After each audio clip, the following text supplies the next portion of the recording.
Tozaya kotelema, tozaya kotelema. Alléluia. Tozaya kotelema. Nani aza champion awa? Atombola loboko na e femme champion. Ah, basa malunga, basa valer, basi o bazo réussir, baso bazo kende liboso, baso bazo sala makambo minene, baso bazo kosunga batu, e basi o batombwa mana société. Alléluia. O mi beteli maboko mi lobeli ngai na za femme champion. Alléluia. Nzamba pambola yo. Tovandi muke tozuba place na biso na lingaki oningisa mwanzo to muke otelema po vandi mingi. Bana pe bavandi ababineli biso pe na kanise mamebele ba olekana aw. Baba ba tia ba 500 ba 1000. Mais lelo na moni bosali yangote. Nzamba pambola yo lolengo ye na sepe na présence na yo. Na yambi mama nyoso to aye ana poko lelo. Nzamba Israël amona yo, Nzamba Lola amona yo, Nzamba Isdor amona yo, Nzamba Clinique amona yo. Otika la ka lolenge mokote changement e ya na vie na yo, e ya na makambu na yo. Alléluia. Toza basala Nzambe ana lingina présenter na présenter ba télé bazo télé ma pe tozo beta maboko nazo reconnaître présence ya maman la biso Deborah. Azali mama pasteur pe aza pasteur ye moko Nzamba sale la ke mingi oh tobete Nzambe maboko makasi pona ye Nzamba pambola o mama Nzamba pambolo to yambi o malamu Nzamba pambolo servante de Dieu moko puissante a priya kamakasi ndeka yo mona lange ndenge yazali biso nyoso tozalika ke sika moko to luka Nzambe. Alléluia. Nazo reconnaître sous présence ya maman na biso pasteur maman Afia telemi mwana nga ya ndako na yambi o ma fille Nzamba pambolo ebele moi sa pasteur na biso Cédric nazo lo bango pe na lolendo mingi po tala kaka bano bazala yangai bazala na ndako bazo bima libanda mukomso alo momi yaka place no soto mona nga ko noringai yango wana na Nzambe pambola yo ma fille nazo reconnaître sous présence ya maman la biso Lili aza servante ya Nzambe munene azo kamba ba mama zo sala makasi so zo moni esika azo travailler au te aza ma coach ndenga aza wana azo sala makasi na résurrection yenda azo kamba ba mama ya résurrection soki baza na programme de zo mona en tout cas vraiment il faut nous la yekaka nazane sengo ana pe plaisir wana ya koyamba mama ya biso Lili Nzamba pambolo makasi. Alléluia. Tozo telema to yamba coach na lobaki ke yenda za entrepreneur yenda ko lakisa so ko coacher biso omoni mombongo wana ka yo sala ka wana ndengo lela kalela OK za na bénéfice za na kati oyeba angote OK ko eko koma munene koleka yo moko miyeba kate me ya aloba ka benda fongoli yo penza ozoyeba ke ya solo sika o il faut être moi. Ce que nous avons créé société, à stratégie mille, au ko sala pour créer les kamoko munene et salami. Tout le monde a kambongo mo simbia muke ozoli yango ka ndialanzo kezali mbongo moko ko sa makambo minene. Nazana plaisir wana. Pe nazana sengo wana d'abord ya ko lekisa na pipitre o ya ko matisa coach na biso junior. Nzamba pambolo ebele. Alléluia.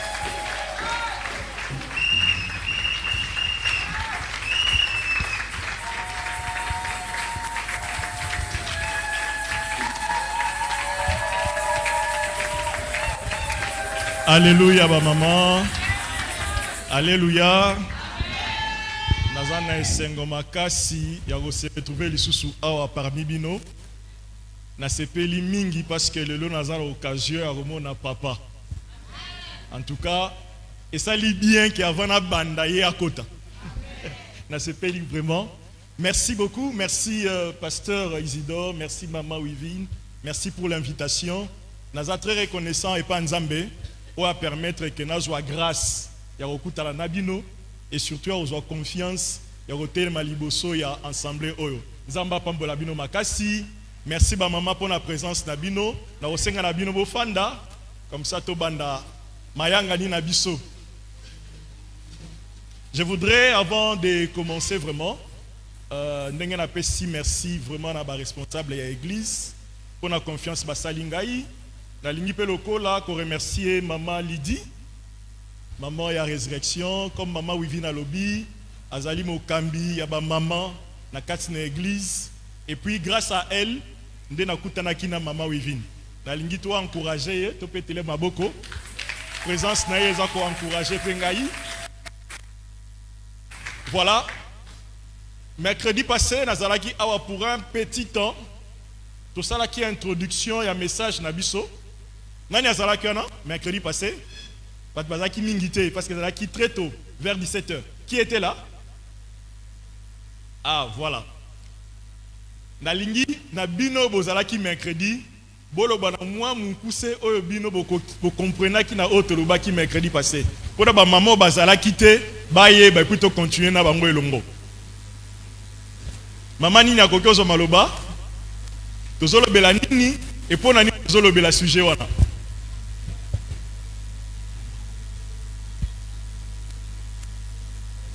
Oui, est-ce que nakoki ozo micro moko etambola? Baro bazalaki mercredi, je pense qu'il y avait une vingtaine de mamans. Ils allaient vraiment très tôt et tolobaki na mukuse makamtolingi to sala ki exercice moko pour natina ya kolakisa que tous on a besoin ya ko travailler ensemble. Maman ni na kokoloba oyeye a comprendre ki na makamtolobaki mercredi avant ngai na bandela yango pona batu bazala kité. Oui, maman. L'état va se préparer pour la biso projection.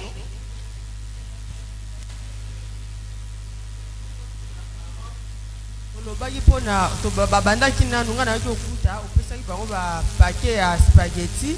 Oui. Ba do compter. Oui. Alors obanda ko tenir compte ya coopération.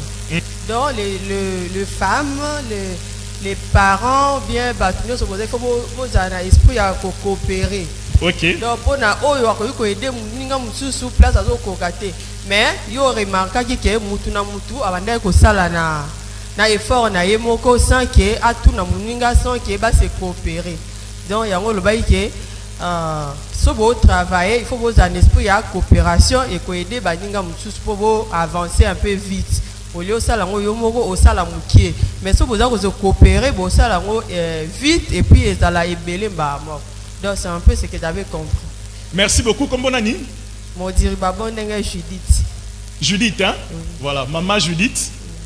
Merci beaucoup. Nzamba pambola yo na sepeli mingi na oyo lobi. Maman ni yalingo bakisa lisusu.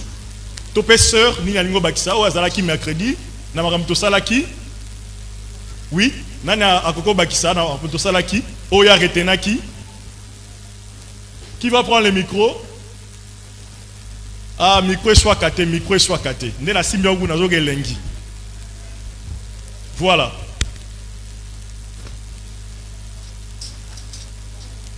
Merci beaucoup pour la parole.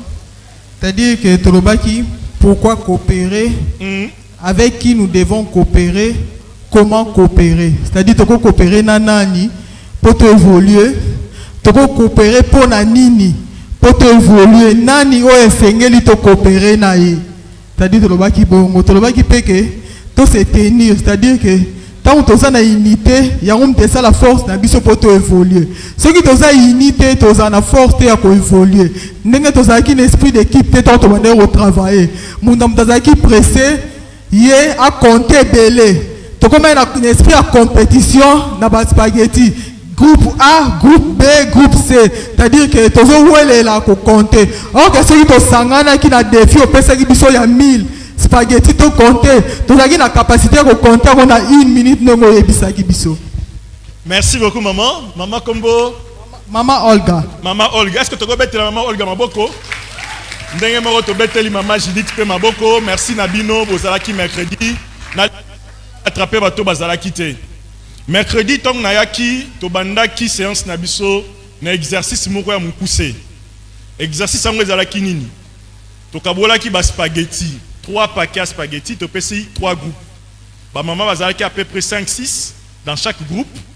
Na ebisi bango défi na bino ya liboso ezali bo compter ba spaghetti oyo na 1 minute. Tozui 1 minute à compter spaghetti. Groupe à liboso bazalaki na nous prêter tant na bango le kaki batikala au compter.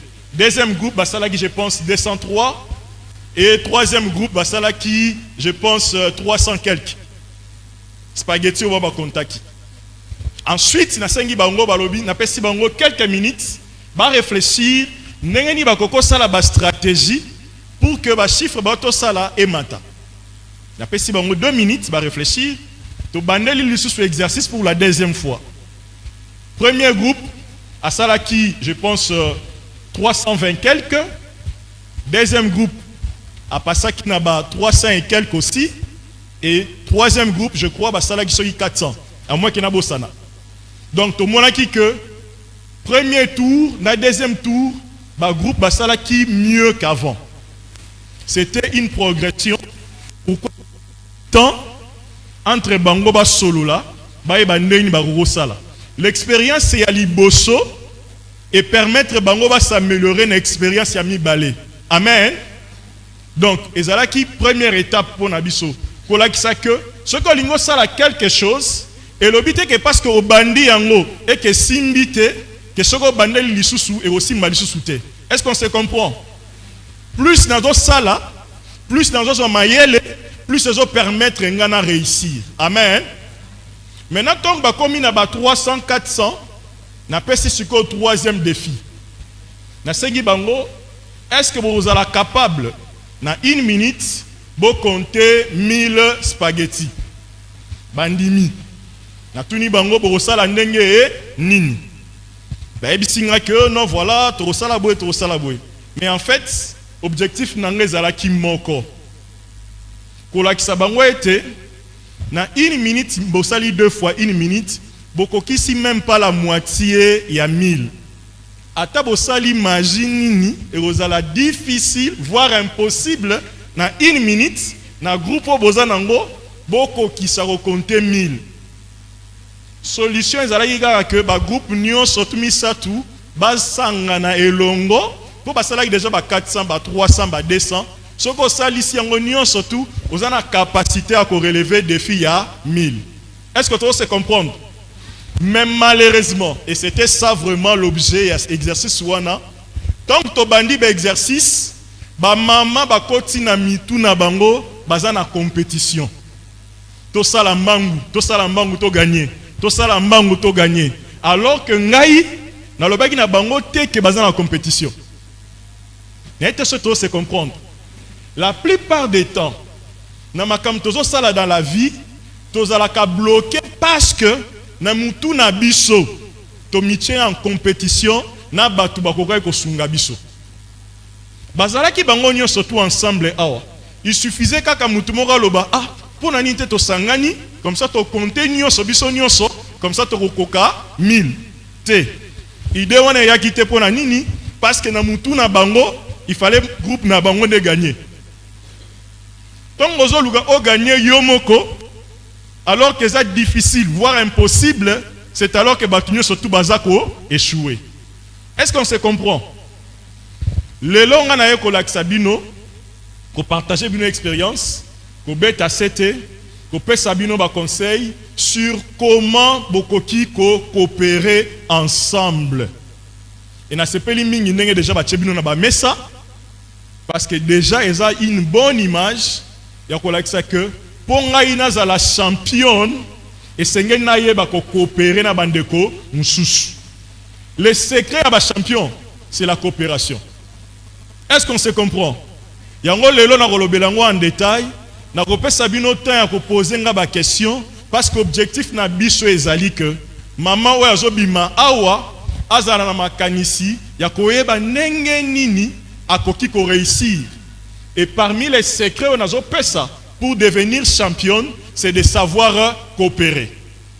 Nakolobela mingi coopérer dans les affaires, mais bokoki ko appliquer ezala na musala, ezala na famille, ezala na église. Amen. Est-ce que tous ensemble? Donc tolingi kolobela si nani ne seigneur na biso to coopérer. Parce que ceux qui tozo coopérer te moyen to kende liboso eza te. Mingi toza bloqué parce que tozo ebate ndenge ni to sangana na bato bakoki ko sunga biso. To mitie na concurrence na bato bakoki ko sunga biso. To mitie na opposition na bato baza utile pour na biso. Peut-être nazo sepelaka na comportement na été, mais ce n'est pas à cause de ça na koki ko empêcher na travailler na ye. Ce qui a koko membelanga quelque chose. Amen. Yango neto ngito lobela lelo programme nangai na osala de manière à ce que natiki la bino tambo poser ma question parce que le plus important eza oyo bino bozo comprendre et surtout ba question bino bo reposer. Na yango wana na kolobela que veut dire coopérer na limbola yango malamu na ba mama o ba pesi mu Congo bo se déranger te boko balola kit pour boza à l'aise. Tangu tokolia parce que kolia ezali tokozong sa ba kit po to lia bien, OK? Bo se déranger te boko balola kiti po boyo ka mu Congo pas cité. Voilà. Donc na kolobela ko coopérer la kisinini. Pourquoi Seigneur n'a pas coopéré? Pour nanini, quand il y a une église na biso, il y a de moins en moins de coopération parmi biso ba chrétiens. Et ça kaka awate eza pe na résurrection, eza na ba église nyoso, biso ba chrétiens tozo coopérer mingité. Tokolobela yango, tokolobela surtout pour nanini Seigneur na biso en tant que ba chrétienne to coopérer. On a utilisé vraiment un passage biblique pour tout le monde que déjà Nzambe yé moko alingi vraiment te coopérer. Et après, tu kolobela ba sorte ba coopération pour que yo yeba ndenge ni noko coopérer. Coopération c'est ba façon belé. Na kolobela ngo awa. Et puis tu kolobela nani to koki ko coopérer. Bien que tu ko encourager coopération, mais coopération pour simba il faut tomber na mutuya bien. Il faut tomber na batuya bien. Donc nani yokoki kopona pour que bo coopérer na ye et longo. Na makambio lingo sal pour que bo zala ba championne. Et à la fin ce qui ngongé permettre biso to kolobela comment yokoki ko démarrer une coopération. Donc objectif nanga ezatena sili sama na koloba, mon objectif nanga ezak mama nyoso tonga zobima awa aye ba désormais ndenge nini akoki ko travailler na batumi balé to misatu na kati ya ilitonga na biso awa. Amen. Mais na okendeti na sukate ba signaler nga que il est prévu distribution biloko. Donc je pourrais avancer les 3 premiers ou les 4 premiers points. Après to sali pose, bozo poser ba question, bozo distribuer biloko, tong ba silisi, tozo lia nga na continuer. Amen. Voilà. Est-ce que vous êtes d'accord? Que Dieu soit loué. Tolingito banda premier point nabiso. Qu'est-ce que la coopération? Quand tozolo bela coopérer,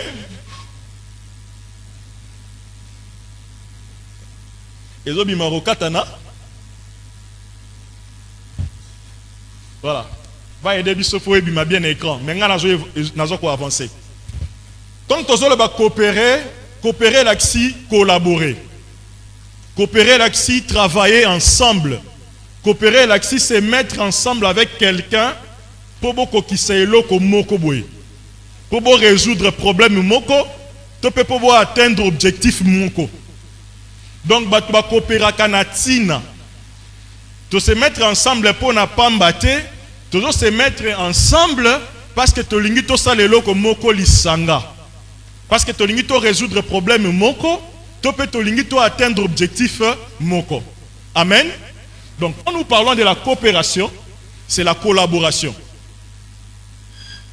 Naponi maman Songolo, maman Judith, maman Olga, pour na coopérer na bango. c'est-à-dire tosali ko elongo na bango eloko yango esengeli ezala mpona avantage na biso nyonso. Amen. Et ndenge napesi exemple awa bato babalaka mpona ntina, n'est-ce pas? Bato babala bazali awa, bamama babala bozali awa, bobala mpona nini? Mpona nini bobala? Parce que c'est obligation, n'est-ce pas? Bobala mpona nini? Poto bota bana awosangana to koma mutu moko ozala bomoko. Voilà, donc bato bazo décider babalana to balanaka poto vivre ensemble. C'est ça l'objectif, partager la vie. Donc nazalaki na vie nanga ye pas zalaki na vie na ye to sangani poto koma na vie moko.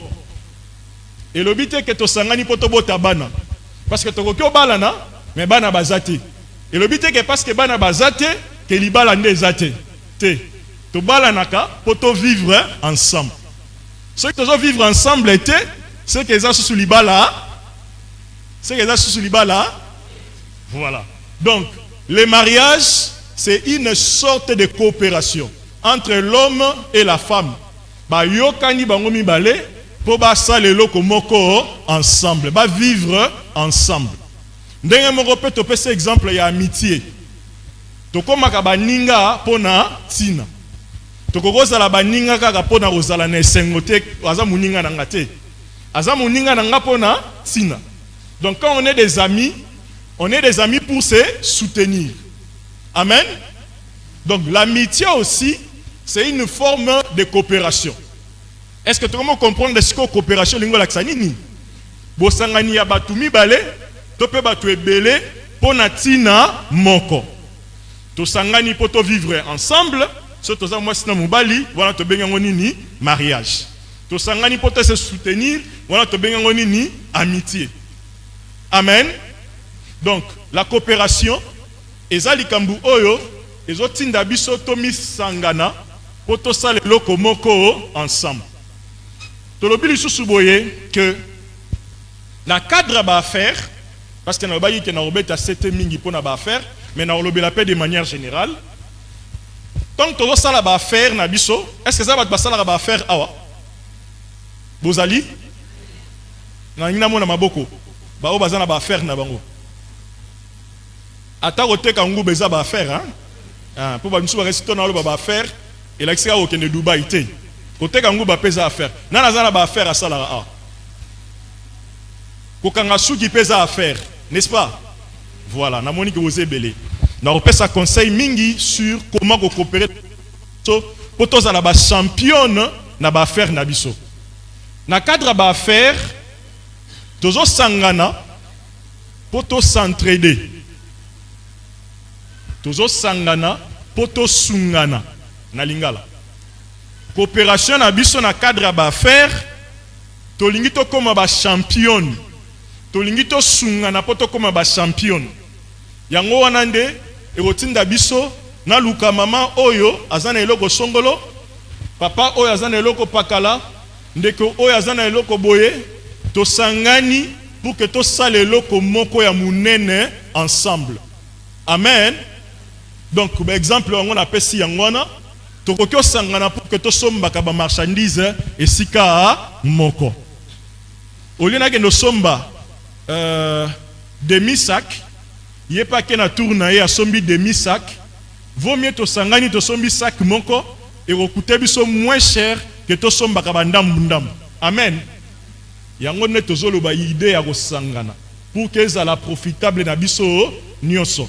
Tokokyo sangana pona ko sala nini? Tokokyo sangana pour que to louer ndaku moko muna mutoye na marchandise na ye to fongoli boutique. Tokokyo louer esika moko muna mutoye na machine na ye to fongoli atelier. Mais loyer tozo kabola. Nazana makasi te na robanda na bando futa loyer à $50. Mais na koko mona na 20. Na kutena mutaza na 30. To sali atelier. Est-ce que tu sais comprendre? Au lieu de fanda kaka na lobake, nazana mbongo te, nazo zela ba sunganga, nakoki okutana na mutu oye paza na ndambu ngape naza na ndambu na ye na ndambu na nga ekomi mobimba tokomi kisami tosali oyo tolingi tosala.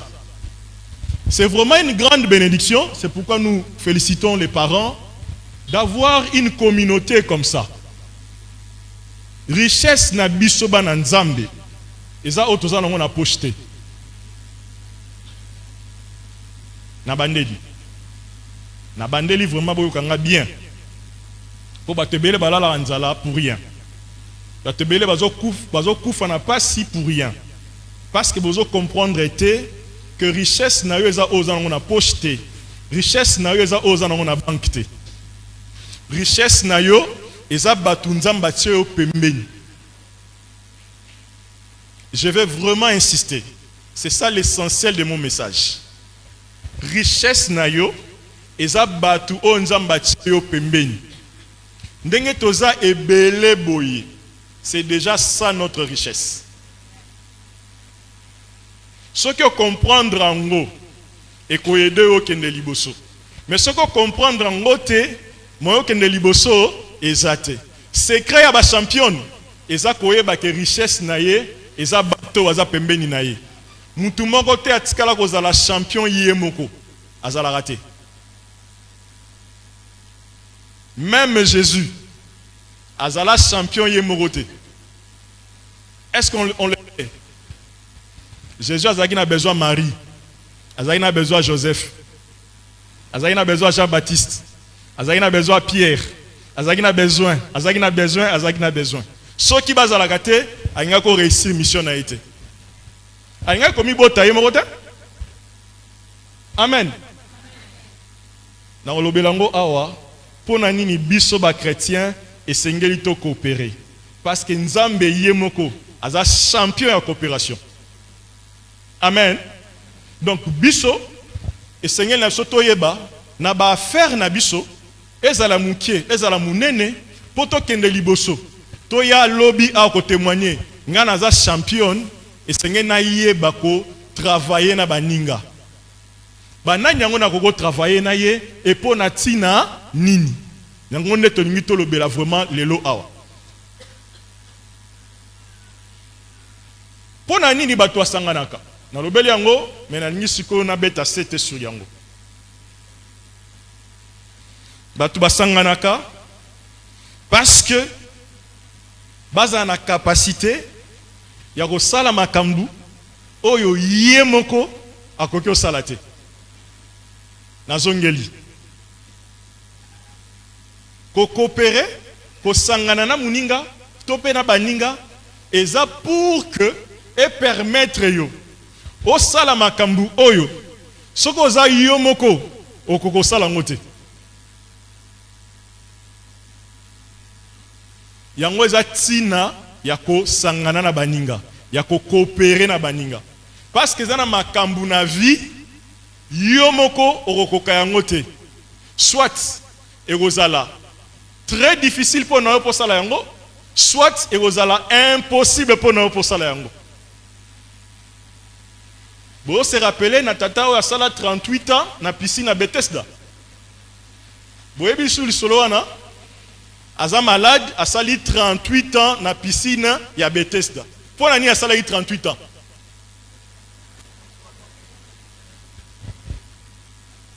Parce que asalaki azaki na coopération te. Asali 38 ans. Timu kolonzambe yemo kwa yokeli mawa. Ayo tu na ye papa. Yango yo aolinga kolongwa te. Alobi nazana mututa. Jésus ibisie na rolando kute. Ah, zo mbetu na longwa ambamu na mawa. Amen. Waneza sort ya bato balingi ko coopérer na baninga mususu te. Orozana problème na yo ko umela longtemps. Mais tu as vu l'histoire, il y a un ndeko oyo qui paralysé. Ba memaka ina bandeko na ye ba camarade na ye bazaki 4. Ba kuti Yesu afandi azoteya ndaku batu batondi. Ba tozonga te. Ba matiti na batol. Ba fongoli batol.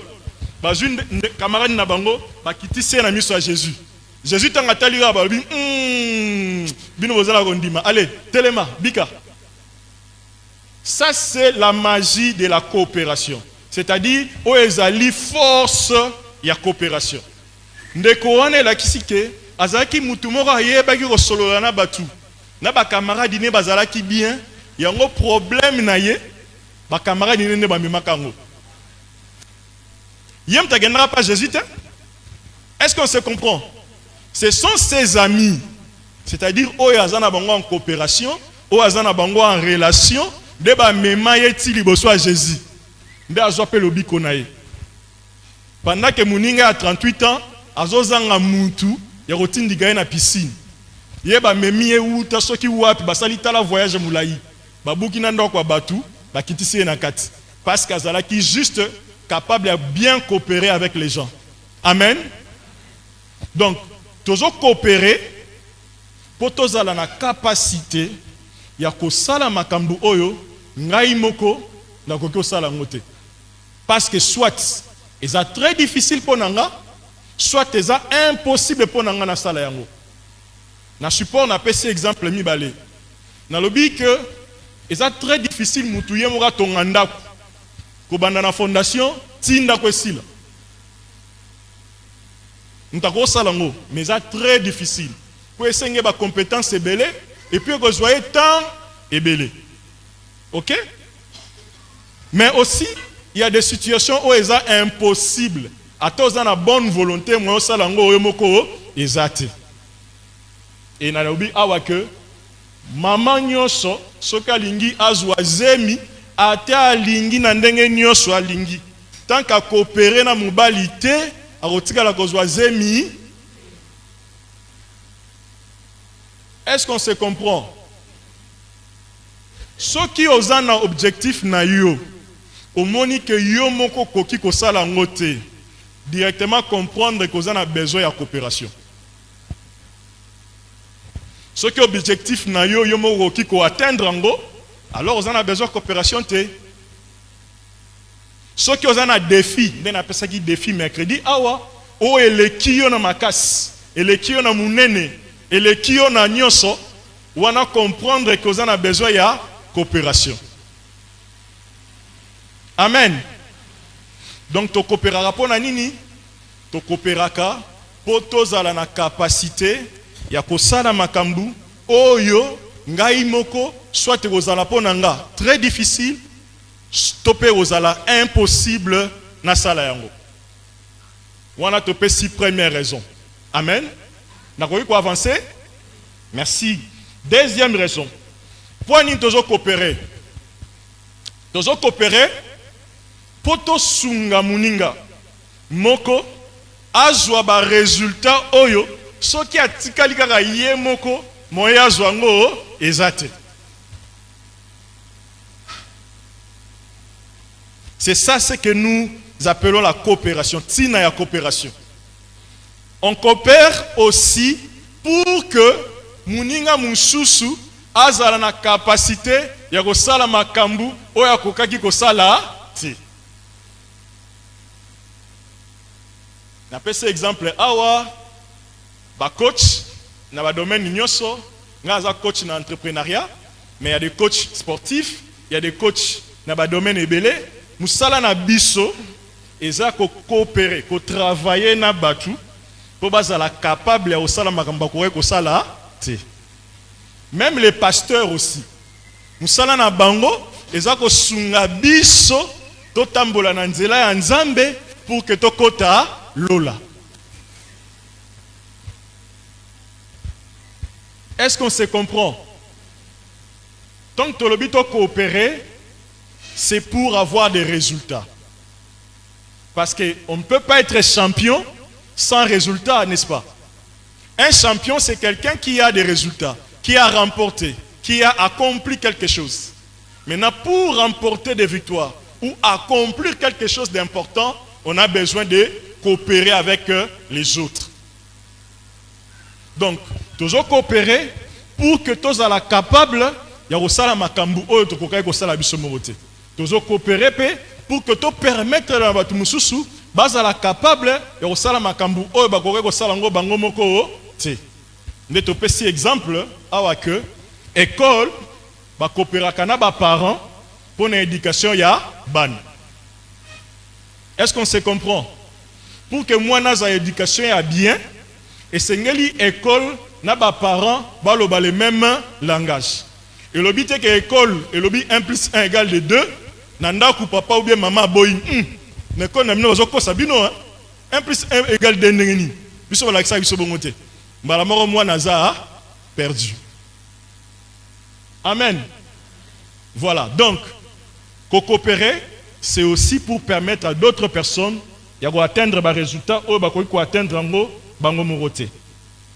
Et enfin, quand dans les affaires, nous coopérons dans les affaires pour nous permettre, excusez-moi,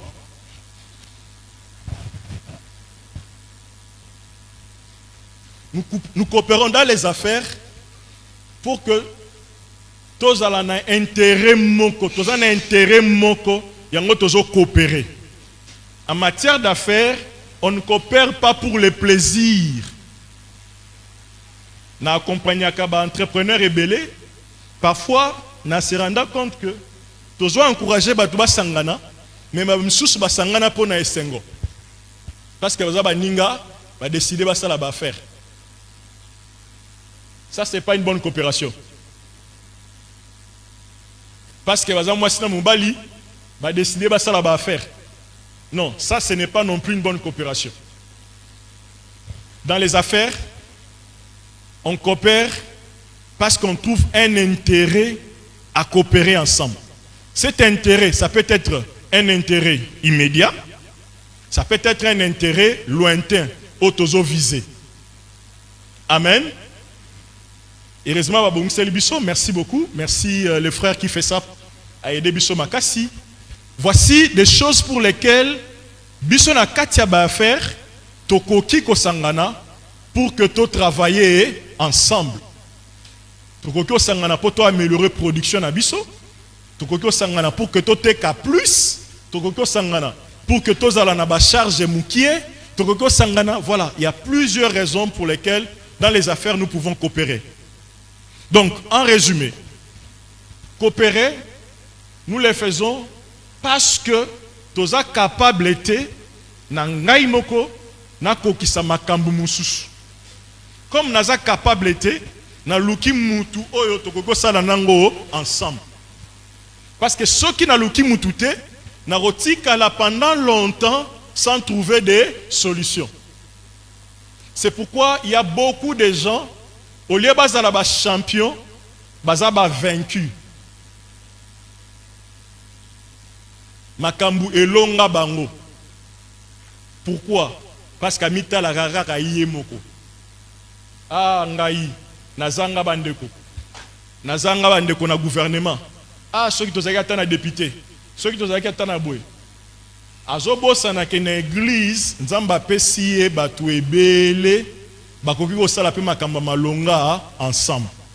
Azobosa na ke na quartier na ye, azana ba voisin to pe ba voisine oyo, soki ba sololi bien, bakoko trouver ba solution na ba problème na bango.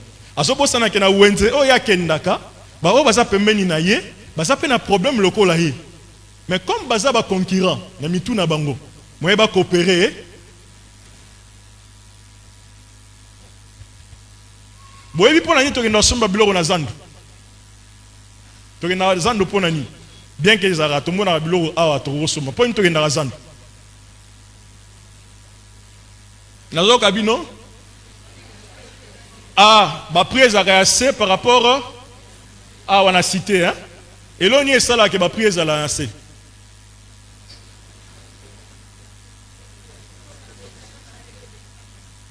ba détaillant ba commerçant basé belé kuna par rapport à awa.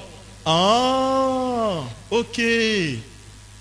Parce que n'a pas pris bien Isali. Parce que n'a pas manqué choité.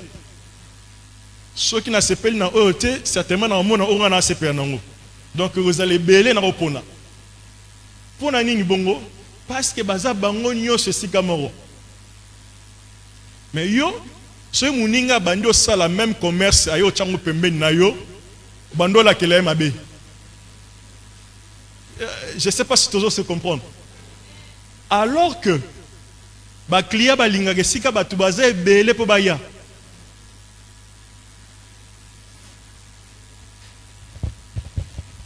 Tozalaka na ba concurrence inutile.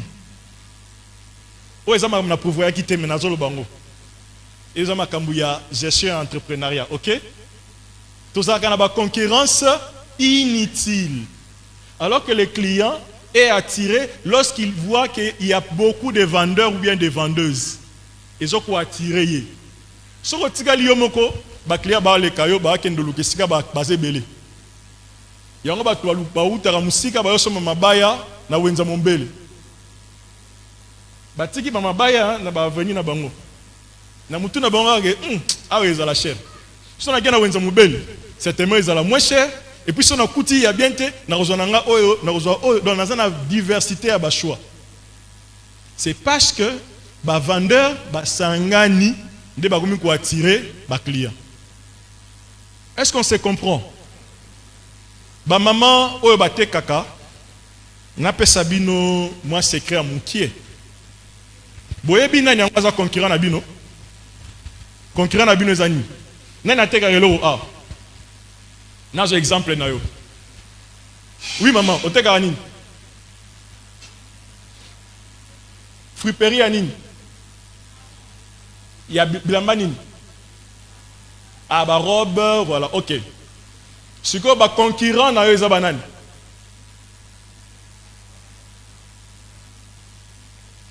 ba ballon lokola yo bango nde ba concurrent non, n'est-ce pas?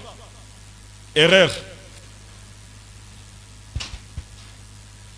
Maman comme nani Theresia, voilà. Maman Theresia yo tekaka ba ballon a bilamba, n'est-ce pas? Ba concurrent na yo eza en fonction bulo ko yo zo tekate. Ba concurrent na yo eza en fonction ya client na yo na bandeli concurrent na lingala tobenge nani concurrent na lingala tobenge nani mbanda, n'est-ce pas? Mbanda za nani mbanda za mutu oyo alingo botolanga mobali, n'est-ce pas? Bongo te c'est ça. Concurrent na yo mbanda na yo Mama Teresa eza muto nyonso ko botola au client na yo. Est-ce que tu comprends? Sikoyo soki muto alinga osomba robe ya tombole pa na yo à part et pas na yo ko sombelo nini tant muto azana besoin lata akokende wapi? Akokende na maison d'habillement. Dans maison d'habillement ko botolo client. Tu sais comprendre? Donc concurrent no musu c'est la maison d'habillement. Si vous avez une maison d'habillement, vous avez pas couturière. Donc couturière pas un concurrent na yo. Maman Thérèse, est-ce que toi se comprendre? Tu as la bambanda na yo. Mais yo na mutu na yo, ozomona ka mutazo teka tombola. Alors que maman Judith, ce qui a ngola ta robe, azana choix a kende pas ya couturière, a kende somma na magasin, tu pas somma na tombola. Au moins ba concurrent na yo. Ezaba oyo nyos bakoko boto. Ezaba oyo boteka na bango eloko mote. Je ne sais pas si tout le monde a compris. Na teka ka mapa ba concurrent na ngezaka bato mapa te. To so mutazana nzala akokolia lipa, akokolia pe nini mama? Ah, bero bato mapa na malewa baza ba concurrent, hein? Pour muto alinga ko pesa 1000 francs lipa. Abi peut-être lipango na 12 heures aussi là. Vous me natcha à 3000 na koti malewa toute la journée marambu. Directement malewa ya sagini ayibi au client. Est-ce qu'on se comprend? On les a dit prévu te. On les a makambu ya gestion.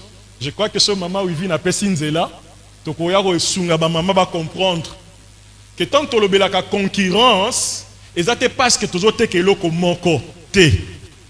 Concurrence eza parce que tozo wele la client moko. Na bandela susu ou bien c'est clair? Concurrent na yo eza mutu bozo wele na client. Parce que vous satisfaire même besoin. Donc, concurrence, c'est ça qui est défini par rapport à client et non pas par rapport à produit. Est-ce qu'on se comprend? Maman lingote ka soso, ayo cha mesa pembeni na yo, ah longwa a okangelanga ba client. Siko muta Thompson amoni ye, abi ayaka no fan no pembeni na nga awa. Problème ya na ngoto yo zono na soso ngaza na Thompson. Est-ce que oyi ba client na nga? Tiens. Or, ce moutamoni pris à sauce à moi c'est Ekiti. Ayaki na idée Thompson. Alors ça nini?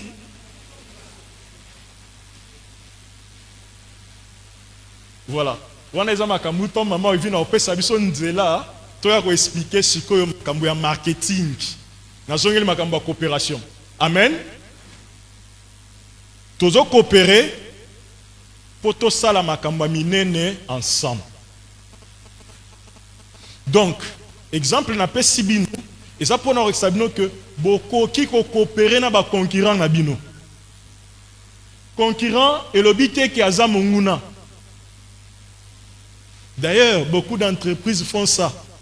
Comment yo check crédit na Vodacom, ozo benga mutu ya Fricel na Airtel. Au monde na normal. Yo check crédit na Vodacom. Mais ozo benga ba client ya Fricel na ba client ya Airtel. Normalement, il fallait la possibilité. Bon, mon niveau de coopération, basangani, basali ke ba raison na bango écoutanaka. Ce qui était, ba rotinda ba tubaza na ba numéro belé inutilement. Ba client ba perdre bango. Amen. Pourquoi c'est ngana soto coopérer na ba affaire? Tolobi que la plupart des temps, tous en a difficulté à coopérer. Ndenge na sala qui un peu démonstration mercredi. N'a pas faire vraiment te coopérer. Mais heureusement, tous en rappel na ba domaine na biso te coopérer facilement. Soy to qui m'attend. Ah, wana nde kinde ko monani. Église mobimbe ebike maman songolo, papa tel, a un problème, n'est-ce pas? Problème à maladie, problème à maternité, à wanande solidarité zalaka. Mais ce qui kende konabiso, mon bon on est kwei. Wana ki négocili. Tena obiga abinote, même biso na résurrection za bongo wa. Ce qui ke non, babengani na musala. Wana etali bisote. Si tu as communiqué, no ba maman poto sangana to que no tala ndeko mo balongole na musala poto sungaye. Ezaka to sangana to que no tala maman mo rabotaki poto féliciter. Bon côté. To sangana poto que no tala mutu azalaki akufela ki ndeko poto to soutenir ye. Mais soki mutu asali faillite na ba momongo na ye, wana makambo wana etali gara ye. Bon côté. Voilà ce que nous sommes en train de dire ici. Tous en expérience makasi à coopération dans le social. C'est une très bonne chose. Maintenant, tous en expérience ouana, to me mangope dans l'économique. Est-ce que c'est possible? Ah, yoka pasteur ka yema on a répondre. Muta répondre tena kati. Ah. Heureusement papa répondre. Est-ce que c'est possible? Que ceux qui mutu alonga musala et comme appelle problème nanga. Kendeko oyo affaire na ye koufi parce que soit bayibiye, soit voilà, quelque chose s'est produit et qu'on appelle affaire nanga. C'est possible de faire ça. Et c'est ce que nous voulons encourager les enfants de Dieu à faire. Tokendaka kaka matanga, maternité, mariage, surtout mariage. Wana toluki kadwa munene mikolo yokute komi système ba chèque tala chèque munene papier tola kisake biso to lingaka ye mais soki lobi ba roliate wana etali biso te soki bazana musala te wana etali biso te na atina giabala wana kutolo na atina giabala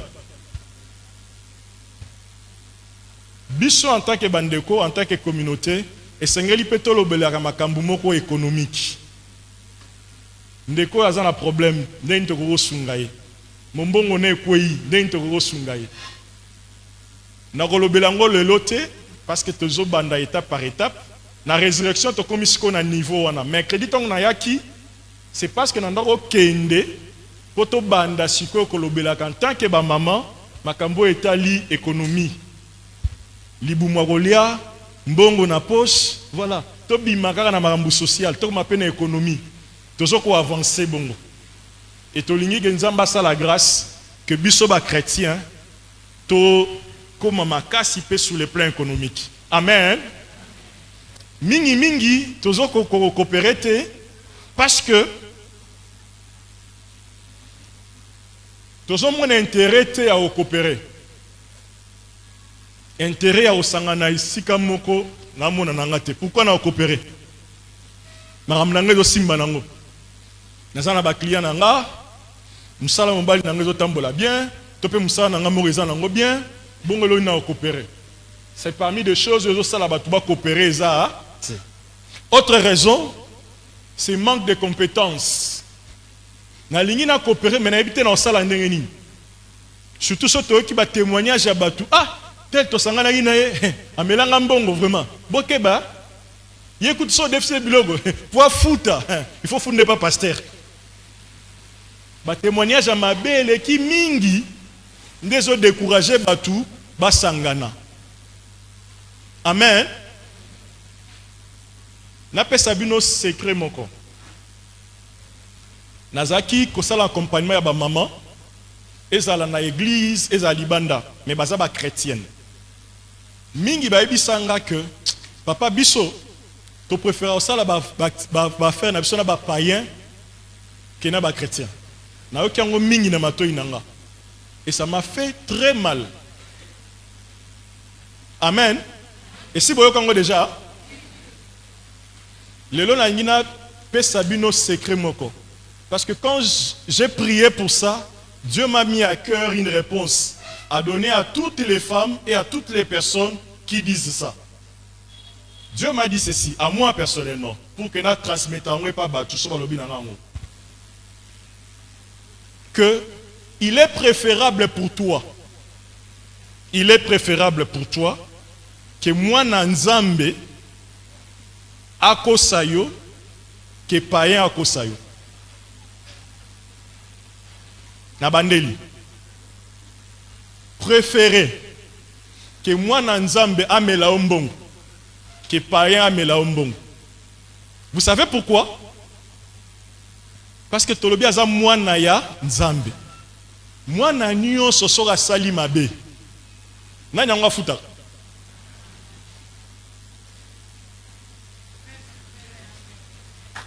Je ne dis pas moi-même, je ne dis pas moi-même. Je ne dis pas moi-même. Nazolo bate pour vous faire plaisir.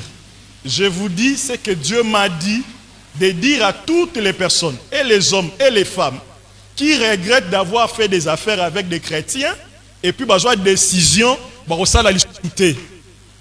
sachez que, parce que bazaba nanzambe, puisque yo au salaki parce que bazaba nanzambe, yeba ke papa na ye a ofutango. Soka za païen, papa na ya occupé au atate. Je reprends encore. Papa ya oya salaki o mabe va payer ça. Jésus a dit ceci. Si vous recevez un de ses disciples, un de mes disciples, en qualité de mon disciple, vous recevrez la récompense des justes. N'ayez-vous pas ce passage wana. Soki oyambi musali na nzambe, na qualité ya musali na nzambe, okozwa récompense ya basali na nzambe. Abakisi, soki oyambi injuste, na qualité ya ba juste, okozwa récompense ya ba juste. Juste wana, apesa yo merci. Apesa yo merci te. Azala ingrat, azala ingrate. Comme yo yambaki ye, na kombo na Yesu. Yesu a récompensé yo.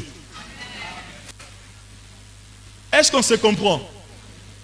Ne commettez plus l'erreur de vous dire que nagosala ba affaire lisusu na ba chrétien hein, te. Dites-vous, moi je vais faire avec les chrétiens parce que Dieu me dit de faire les affaires avec les chrétiens. Maintenant, ceux qui a salinga mabe, muto atindinga na travailler na ye afuta. Ceux qui créent ça dans la nyongo na yo, ne n'a pas suivi nos devoirs lelo. Kendo senga ngwe pa ya papa na ye. Na bandeli, totanga la Bible pour na ba information te. Totanga la Bible pour to exercer yango. Ceux qui na église oyo, ndeko moko aza na nyongo no afutaka te. Tika otungisa ye, OK? Kendo senga ngwe pa ya papa na ye. Nazolo bate ke bo futaka ba nyongo te. Qu'on se comprenne bien. Papa na ye, moi no asali bêtise libanda. Papa na ye corriger ye na ndako. Mais na libanda a refuta biloko bato asopaki. Mais na ndaku mwana ozwa nini? Je ne sais pas si on se comprend. Libanda, papa va assumer ses responsabilités. Pourquoi? Parce que na code na biso, na loi na biso ba juriste baza awa bayebi, balobi que parents nyonso aza responsable ya ba dommage mwana né a causé par ba tumususu. Ça c'est la loi.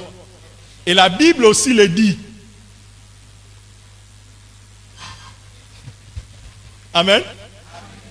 Est-ce que la Bible donne beaucoup d'exemples. Bible lobby par exemple, parce que Nagina a insisté pour vous comprendre bien, que Job, chaque fois que Banane Bandoro Koutana, ce qu'il faisait c'était quoi? Après que Bakutani, Akero Futambeke Panzam. Ando Futambeka Ponani. Pour que Nzambe alimbisa Banana Eso Wasalagi Mabe. Je ne sais pas si vous connaissez ces passages-là. Job donnait des sacrifices à Dieu, non pas pour lui-même, mais pour ses enfants. Il disait, ah, comme Bakutani, certainement peut-être Basali Masumu, Nzambe na yo sacrifice au limbisa bango. Si Job, un homme comme nous, peut penser réparer les torts de ses propres enfants, a fortiori Nzambe o yakelinga na yo. Paul dit ceci. Aebisi na Timothée. Na tindelio Onésime. Ma benyo so asalakio. Chango na mutu na ngai. So olingi même na futa na refuto ango. Un père responsable paye les dommages au mwana né asali pa ya batu mususu. Est-ce qu'on se comprend? C'est pourquoi aujourd'hui moi je voudrais vous encourager. Vous qui faites des affaires, vous qui vendez, de ne pas refuser de pouvoir faire des affaires avec vos frères, sœurs chrétiens. Ceux qui bango, malgré la bonne volonté, bakoki kosala bino bola monter, sachez que leur papa va payer à leur place. Mais ceux qui ont salina ba païen, leur papa, il est le premier des ingrats. Il va te dire que tu es. Maintenant, bino o bozana ba nyongo. Ya bandeko na bino ba chrétien. Nzamba lobi, et seigneur na bino bo futa yango. Parce que nsuba loba, ok, nando zonanga ba nyongo, nzambe mo futa na ye. Malédiction. Si réellement vous êtes capable de futa te, yebisa papa. Papa, tala nyonga ba te umeli nazoko kate. Amen. Bon, ça c'était aussi une parenthèse. Nazongeli awa, tout bazo travailler ensemble était parce que bazana confiance était les uns des autres, un peu comme je viens de le dire ici. Tout bazo travailler ensemble était parce que bazo manquer ba partenaire. Ngana ngina sala eloko songolo, mais na mona ten avec nani na koki osalango. C'est aussi une raison. J'ai la bonne volonté, na lingina manokende Dubaï, mais na luka nani toko sala ne ba faire à Dubaï na zomona. Ça peut être une raison, ok? Aussi, tout bazo sala mombongo ensemble été, faire ensemble été, bazo coopérer ensemble été par manque d'humilité. Les gens se prennent trop en valeur na bango moko. Bazo mona keye a coca. Et là ni maman Olga Robaxelaye, et là ni maman Sylvia Robaxelaye. D'ailleurs écoute maman Sylvia ngo. So tali bilamba zolata. Et là, c'est de l'orgueil. Amen. Les gens qui reconnaissent qu'ils ont besoin des autres, ce sont des personnes humbles. Et Dieu élève toujours les âmes. Est-ce qu'on se comprend? Est-ce qu'on est ensemble? Hein? Donc bientôt là, nous allons la pause pour que tu ne pas distribuer le biloko. Mais entre-temps, tu vas Sabino Maloba pour vous poser plus ma question. Nalingi, après avoir tout ça la pause, pour vous poser ma question avant de continuer. Voici les raisons pour lesquelles le Seigneur n'a biso to coopérer. Na lobi ango déjà, mais nazo zongela ango lisusu. Le Seigneur n'a biso to coopérer parce que Nzambe ye moko alingi to coopérer. Amen. Donc, nous, en tant que chrétiens, le Seigneur a coopéré parce que Dieu a établi la coopération dès le commencement. Et je l'avais dit mercredi. Dieu a dit ceci. Il n'est pas bon que l'homme soit...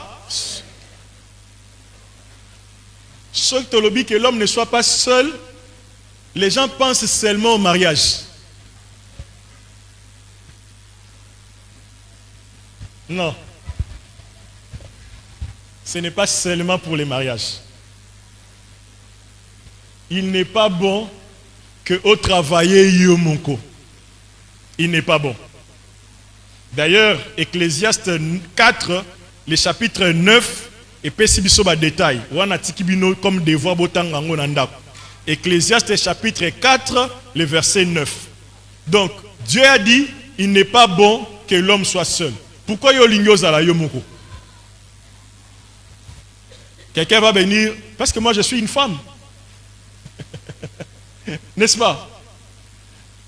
Non, quand on disait ici, c'est vrai, on parlait d'Adam, mais c'est un principe qui s'applique à l'homme et à la femme. Dieu nous a créés pour que tu vives dans la société. Tu n'as jamais heureux, tu n'as jamais na bonheur, ceux qui te vivre bisomoko sans les autres. Notre bonheur dépend des autres, la façon dont nous sommes avec les autres. Amen. Deuxième raison, Nzambe yemoko est champion en coopération. On appelle cet exemple à Jésus. Et ici, je donne l'exemple à Paul. Paul dit ceci. De Tokomiwana, j'ai planté, Apollos a arrosé. Et Dieu a fait quoi? Dieu a fait quoi? Dieu a fait croître. Donc, Paul a bandi à l'ONU. Apollos a arrosé. Nzamba salinini a kolisi. Voilà la coopération de Nzamba lingarango. Dieu pouvait aller délivrer les enfants d'Israël en Égypte. D'ailleurs, c'est lui qui l'a fait, non? Mais il a envoyé quelqu'un. Non seulement il a envoyé quelqu'un, il a donné à quelqu'un-là d'autres personnes pour les seconder. Dieu aime beaucoup la coopération. Parce qu'il a dit, Jésus l'a dit, si deux d'entre vous, si deux, mi balegaka, ebelete, basangani po basengelo ko monko, barozwango. Alors, beaucoup de gens belete. Ceux qui ont bandi kataka mi balé ya pamba. Nazaka la besoin boza mi balé. Boza mi balé. Ceux qui sangani ka mi balé. Bo sengi na rope sabinongo. Et enfin, il a dit, là où les enfants de Dieu, les chrétiens s'ensemblent, c'est là où le Seigneur met sa bénédiction. S'assembler, c'est pour la prière. S'assembler, ça peut aussi être pour les affaires. S'assembler, ça peut être aussi pour faire des études. S'assembler, ça peut aussi pour construire des maisons. S'assembler, ça peut être aussi pour créer des églises. Donc, il n'a pas dit, quand vous vous assemblerez pour prier, je serai avec vous. Non. Il a dit, quand vous vous mettez ensemble, lorsque deux ou trois s'ensemblent, je suis au milieu d'eux. Quand vous commencez à vous mettre ensemble, la condition est à moko. Bozo salango na kombo a Yesu. Yango biso na résurrection to komi sikoyo na ba tozo komi na thème ya ko travailler pour Jésus. Parce que sans Jésus, nous nous assemblons avec Jésus. tolingi tosala mombongo biso mibale tozosala yango na kombo na Yesu. Mpo na nini? Parce que soki ebebeli biso papa na biso asala nini akofuta. Je ne sais pas si quelqu'un comprend. Soki bosangani mezaki na kombo ya Yesu te, même si boza ba chrétien, papa azane na makambo wana. Quand vous vous assemblez pour faire des affaires, faites-les na kombo na Yesu. Quand je dis le faire au nom de Jésus, eza makambo ebele na kati. Mais le mwana le blanc ezate, je pense que maman Wivi me donnera l'autorisation de revenir ici. Maman na loba ina silem. Maman Wivi na zalaki na silem na partager ki makambo oyo la ki ndenge ni kokotsa Yesu na mombongo na yo. Na pesi ka exemple à Mouké parce que liste eza ebele, OK? Boyebi que mutu so azana kindoki. Pour apesa mutu mususu kindoki. Alors ça ni. Bako utiliser loko. N'est-ce pas? Bako loka mutu na biloko bozoteka, n'est-ce pas? Yango nazaka surpris na Kinshasa na osenga matabisi. Ezinga oh papa yo senga matabisi, obanga te. On a bangani. Oh bah comment bonga la matabisi, so tchele matabisi c'est que pesa yo quelque chose. Cha, tchele matabisi maman, ngaza makamona te. Amen. Pourquoi comment banga matabisi? Parce que zo banga ke loko ya sommité na mbongo, ba kabele quelque chose, n'est-ce pas? C'est une réalité ou pas? Mais boyebi pe ke bokoko pambola mutu kana biloko yo zoteka. Ah, est-ce que boyebi yango? Maman Thérèse, ba robe yo zoteka wana, ozui ballon, avo fongolango, osambele liango, opakoli mafuta na Yesu, olobi boye, mutu akolata bilamba oyo, mafuta na Yesu elata vi na ye. N'ete soko comprendre. So mutu azoteka nguba mikate akoloka mutu, mutu azoteka nguba mikate akopambola pe mutu. C'est le même principe. Nous les chrétiens, to négligeons rango. Na kezo mapa na yemba na mona wandoteka. Alors que ndoki aloki no mapa na ye. Bat barolia mapa o babela, bat barolia mapa o bazo ba accident, mutarolia mapa o esala eboy. C'est comme ça que bazo bloquer ba vie batu. Nous aussi nous avons le même pouvoir, plus que même. Prenez les pains, sambela yango. Mutorolia mapa oyo, soit dans la maladie abika. Je ne dis pas juste pour dire, je vous dis vraiment des choses que vous devez faire. C'est comme ça que nous insérons Jésus dans nos activités. Naza na atelier de couture na ngai. Nazo tongela mba na commande na ye. Après singa tusi akei na sambeli tissu. Maman oyo soka zaki na maladie nzambe tike elamba oyo ebikisa ye. Parce que Bible l'exhibition que elamba c'est comme ça que nous servons Dieu au travers de nos affaires. Nos affaires, ce n'est pas seulement pour gagner de l'argent. Nos affaires, c'est pour faire du bien aux gens. Et le bien qu'on peut faire aux gens, ou l'équipe a bien nyoso, c'est de leur donner la grâce du Seigneur. Nous avons l'onction du Saint-Esprit. Nous avons la faveur de Dieu. Et les gens meurent. Dans la pharmacie, nous vendons, c'est Dieu qui guérit. Non, Dieu a dit guérissez. Amen. Vous avez besoin de simba, hein? Sambela ba kisi na yo. Ou eza kisi ya estomac. Ou eza kisi ya boye. Ou eza kisi ya boye. Seigneur, mutu nyonso romela kiso. En dehors ya makambo azomona awa, tikete loboko na yo ebikisa ye. Priez pour vos marchandises. Faites-les accompagner d'un esprit où ils ont sunga batu. Parce que les sorciers font de même. Bazo ko ensorceler batu. Et vous voyez comment le Congo est. Parce que beaucoup travaillent de manière à ce que batu batikalara na passe. Les gens ensorcellent. Bazo ko envoûter batu. Na malewa azo ko envoûter. Yo pe na malewa na yo banda ko bénir. Fumbwa nanga so muta liangwa zo msala. Ah, est-ce qu'on croit à ça? Voilà comment on fait des affaires pour Dieu. Ce n'est pas seulement la dîme. La dîme, c'est au bout de la chaîne. Quand nous recevons nos clients, nous leur partageons la grâce de Dieu. Vous avez besoin de le bangote pour nous le bangote. Maman veut ressembler au bagage en fouta gangwa. Bah ouais ça. Il peut bénir en gros pour le battre. Est-ce qu'on se comprend? Donc les mamans de la clinique, et d'ailleurs je suis vraiment au bon endroit pour parler de ces choses. Clinique Yanzambe, clinique Yanzambe. Atelier naïs à la clinique, ils ont biki sabatu. Boutique naïs à la clinique. Salon de coiffure naïs à la clinique.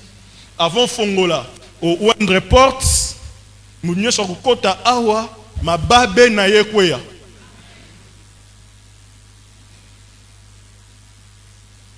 Je pense que si je continue, je risque de prêcher. Je voudrais accorder la pause. Pendant ce temps, on va vous donner les micros. Pendant que vous distribuez Biloko, Bino Bokoro poser ma question pour te répondre et te gagner temps. Amen. Merci beaucoup.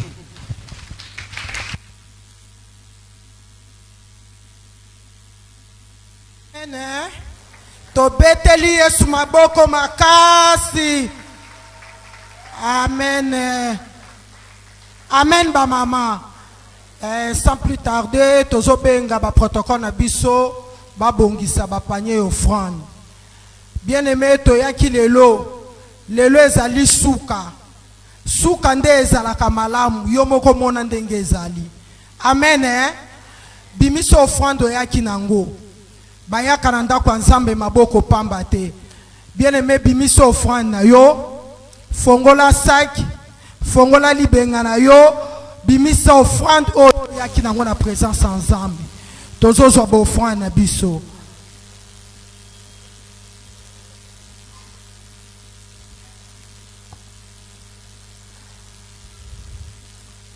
To sambeli pona ba offrande na biso. Papa to pusani epai na yo na ba offrande na biso. Oyo yo pesa ki biso na pokwa lelo to ye ko bonzela yo. Tikete offrande o tozo pesa na pokwa lelo o agree yango na kombo na Yesu Kristu. Tikete nzamba lola na nzela ya offrande o. Tikete ekomisa biso ba champion na kombo na Yesu Kristu. Amen. Tozo tia ba offrande na biso na ba panier o eza proche na yo.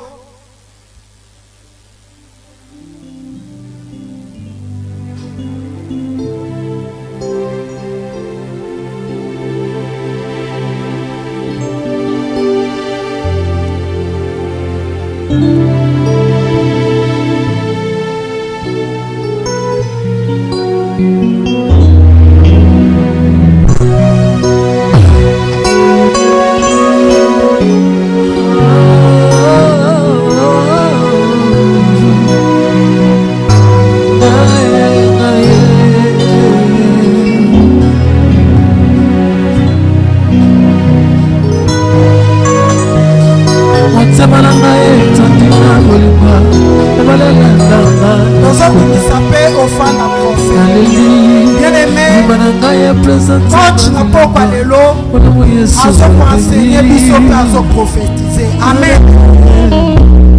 Azo enseigner biso bien aimé. C'est ce qui est ça formation bien aimé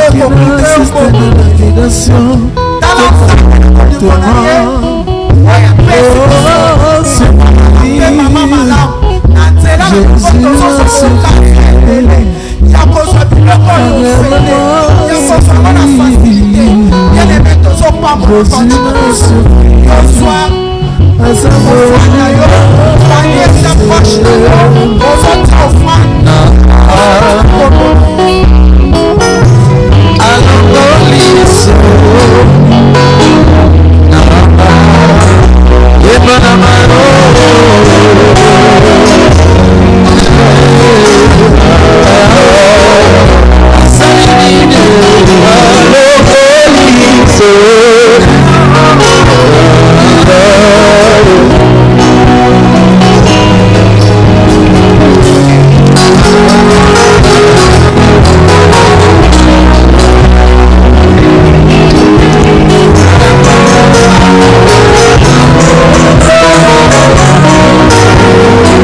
oyo okoti na liste ata tourne nene ekoki te yeba kaka ke yo tourne yo ekokoka kasi lelo tolingi tozoyebisa ensemble tozotiaka kofrande moko place oza bien aimé tofandi mingi ozotelema ozoya kaka na cher oyo place maloba ebimaki place oyo badéclaration ebimaki ozoloba na nzambe na ofrande na yo ofrande merci ozoloba na nzambe merci na oyo osalelinga lolenge oyo olobelinga lolenge oyo nga naza na liste ete tour na nga ekokoka oyo eza tour na ngai ane eza tour na nga nga na kosala makamalamu merci ozotia ofrande na yo tozoleka totambu totelemi ozoya kotia ofrande na yo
reconnaissance epa na nzambe na ndenge nzambe asaleli biso biso mpe to bamama toza reconnaissance epai ya mama na biso na oyo mama na biso azosala mpo na bavi na biso ngai nalobaka mama aza mpe coach na ngai aza mpe coach na ngai puisque soki lelo ngai natelemi boye ye nde azokoche nga esika oyo nazolemba ye azotelemisa nga esika oyo naokoka te ye azopuse nga amen yango wana tolingi toza reconnaissante na mama na biso tozobenga mama nana azopusana mpona kosala ete toyamba mama na biso mpe topesa ye fleur lolenge oyo mama na biso alingi biso biso mpe tolingi ye amen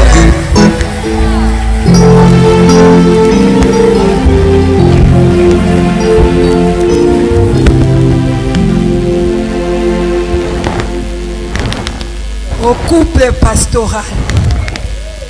Le département de maman de l'église clinique charismatique remercie le couple pastoral pour cette initiative grandiose de nous avoir cédé la chair. Malgré vos multiples occupations, vous avez toujours été attentifs pour répondre à notre préoccupation et nous assister lorsqu'il le faut. Cela prouve une marque de confiance particulière que vous avez vis-à-vis de notre département à travers ce programme spécial de femmes sous le thème « Femmes championnes, c'est ton tour ».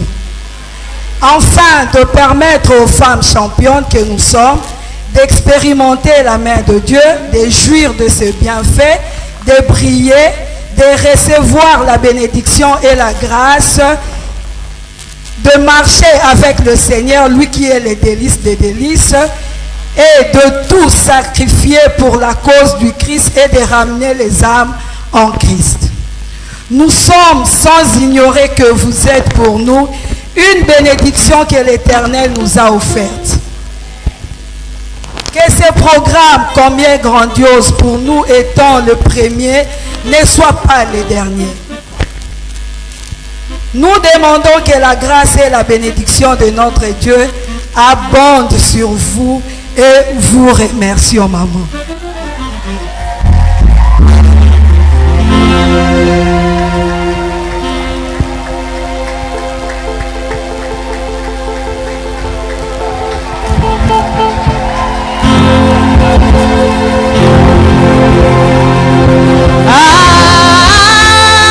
Hallelujah.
mokonzi na biso protocole azosala mosala na ye totiki place na coach.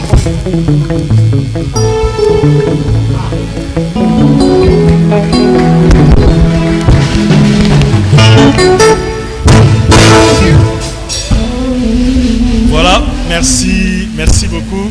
Nalingi napesa malobe pa na bino pour que ba question boza nango bo poser biloko na lobité, je peux profiter au travers à ba question na bino pour na loba yango, mais surtout objectif na ngeza keto comprendre. Yango na pesi bino maloba, est-ce que question ezali pour que na répondre nango? Est-ce qu'il y a des micros qui peuvent circuler? Ouais. Est-ce que na question ezali na za question motuna rotuna? Oui, maman.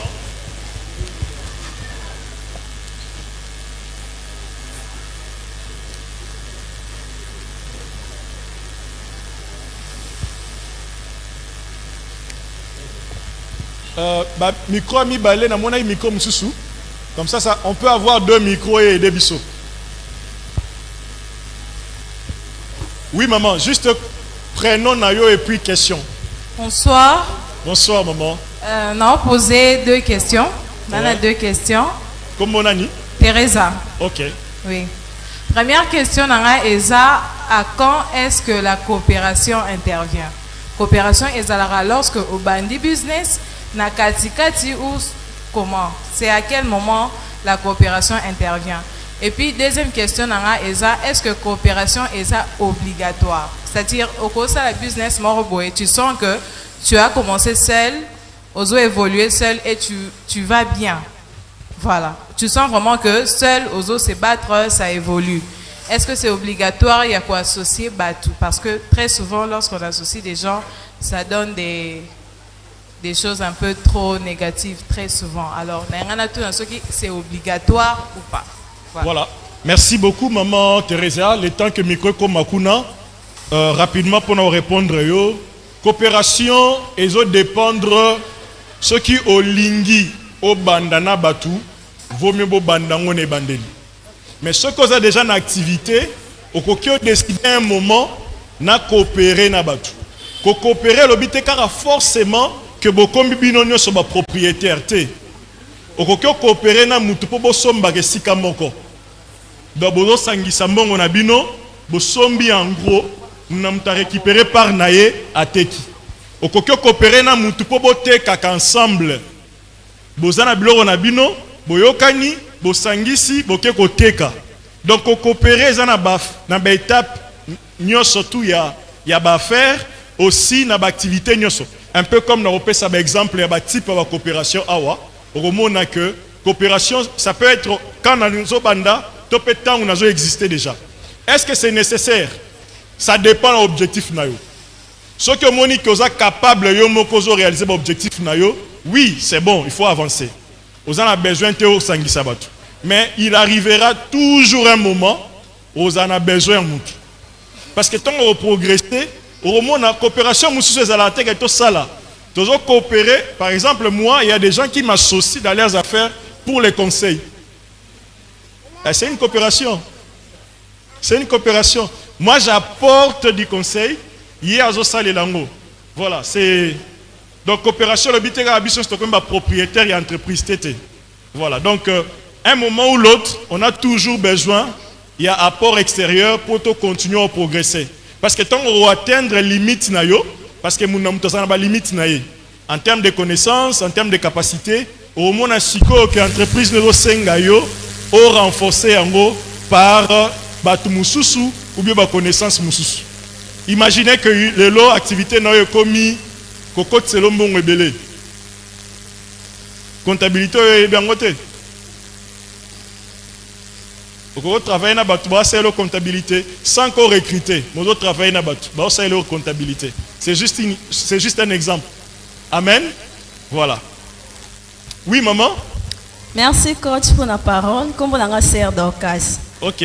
Coach, nalina tu na boye. Oti ko lobela biso likambo ya coopération. Nalina tu na est-ce que c'est important ya mutu asa ba faire associer peut-être si posons par exemple na ngamoko. Ndé na bali boy na associé peut-être que mobile nanga na ba faire, tout mobile nanga pas associé nga tout. Et ça aussi important quoi associer ba membre de famille na auto sala. Bon, quels sont sous ces alliés pour te coopérer? Est-ce que c'est un talent? To comment? Merci. Ah, ok. Très bonne question, Sœur Dorcas. Je profite de ma question pour le type de coopération. Et puis, na pesi réponse. C'est bon? Voilà. Donc, tous un type de coopération. Rapidement. Tous un coopération. Na rochata slide à liboso. Coopération, tout ça, selon nature, il y a un partenaire. Bateau, bazo sangana. Ça veut dire que, et que dans la coopération, il y a similitude. Similitude, le lobby que, tokokani, il y a un autre coopérer. Tous un dengue moko, il y a un autre coopérer. Ok? Dans le exemple, tout à l'heure, awa, coopération à complémentarité. Comme tous un dengue mon côté, alors tu comme coopérer. On est là par rapport à un partenaire. Dans un côté, il y a des détails tout à l'heure. Coopération, nous sommes par rapport à l'activité. Maman Thérèse, donc, tout ça, coopération pour te produire. Tout ça, coopération pour te teka. Tout ça, coopération pour te sangisa. Biloko sika moko.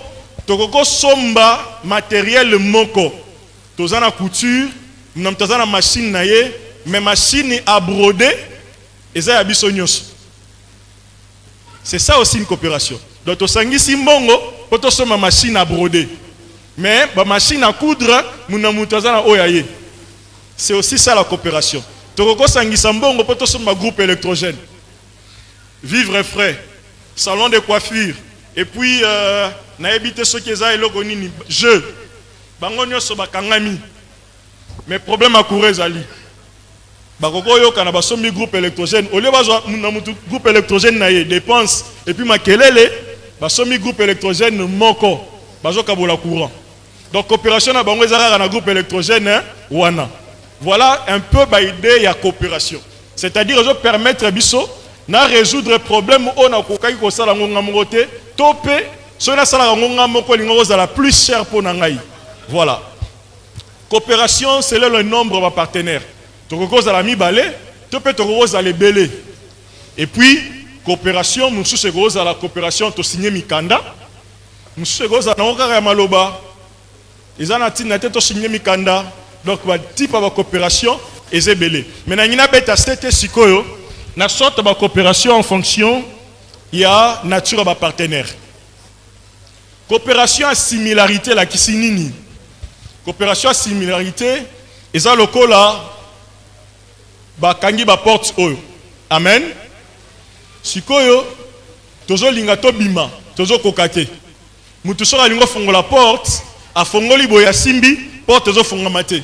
Tolobi toyo kanabiso nyon surtout, to forcer yango poto bima. Amen. Pourquoi tozo yokana? Parce que toza biso nyon surtout na problème moko. Donc lorsque les gens rencontrent les mêmes problèmes, nous appelons ça exemple A. Sans que base forcément la même activité. Courant, et un problème pour Nabatou, Nios. Donc comme nous avons les mêmes problèmes, donc on voit la coopération à similarité. Il y a un problème à courant. Il y a un problème à courant. Il n'y a pas un problème à courant. Alors pour résoudre le problème à courant, tu le sommes un groupe électrogène. Exemple. Tu le un panneau solaire. Tu le la ligne de départ unique. Donc tu as une coopération pour résoudre un problème commun. Amen. Wana to bengango coopération à similarité. Toza nenge moko, nous rencontrons les mêmes problèmes. D'être une église et que la ketolobi voilà, ba chômeur nyonso ba sangana. Pona nini toza na problème moko ya chômage. Nenge nini ba chômeur église ba kozwa musala. Alors to sangani biso ba chômeur pour que to faciliter accès à l'emploi na biso moko. Amen. Voilà. Parce qu'on a les mêmes problèmes, alors nous nous rassemblons, nous nous mettons ensemble. Tous un problème, il faut pas transport. Or, transport, c'est compliqué. Tokoko yo kanana taxi moko, au lien na futaka parce que taxi ezalaka nango prix moko so boluwe bokaboli ndenge yango ezalaka nango. Amen. Toyokani comme toza musika te. Nga d'ailleurs j'ai fait ça pendant que je n'étais pas ici à Kinshasa. Les enfants bano kende bazozwa bango, nous on paye à la fin du mois. On ramasse les enfants na bandako et à la fin du mois on paye. On payait moins cher, pourquoi? Parce que tozala qui est belé. Bana nanga, bana yakuna, tous utiliser les mêmes véhicules, écoutez biso moins cher. Ça c'est coopération et similarité. Amen. Tous un type mususu ya coopération et ça y a complémentarité. Complémentarité lobi que tous un ndenge mon côté, puisque tous un ndenge mon côté, alors tous coopérer. D'ailleurs la société mingi sala marabongo. Yaza na mbongo. Yaza na ba matériel, ya yebi musala. Basangani misatu, basali atelier de couture.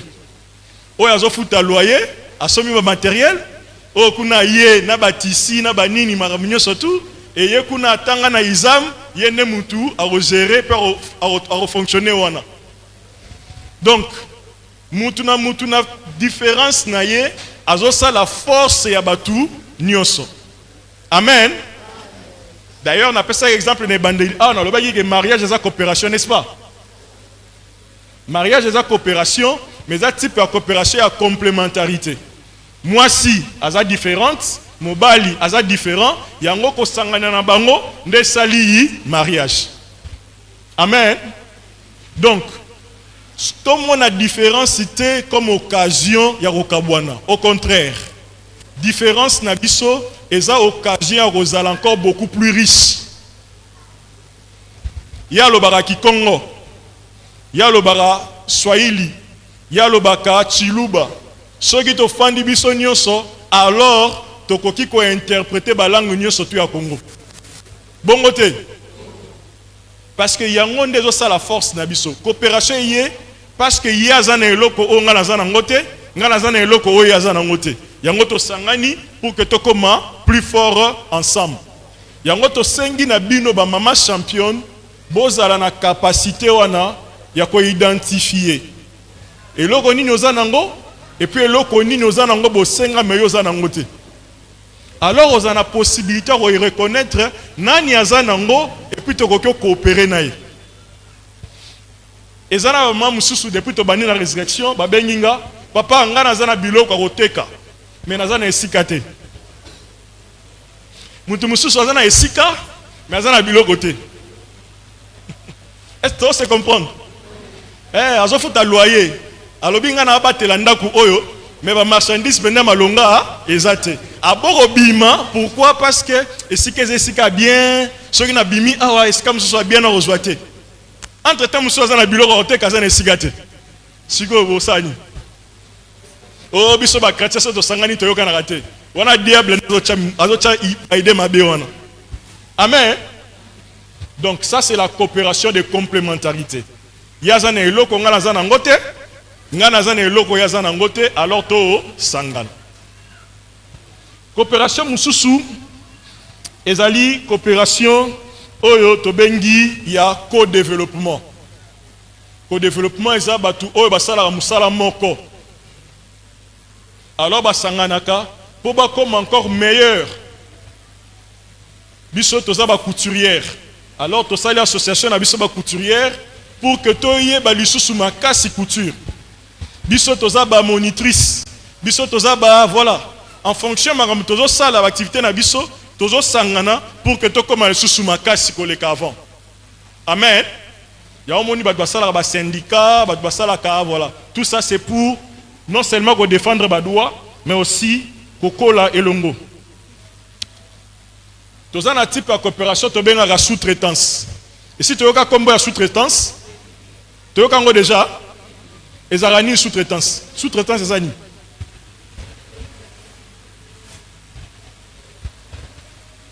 Oui, nous t'avons là-bas. Tant que tu as la sous-traitance, oui, maman Judith. Oui.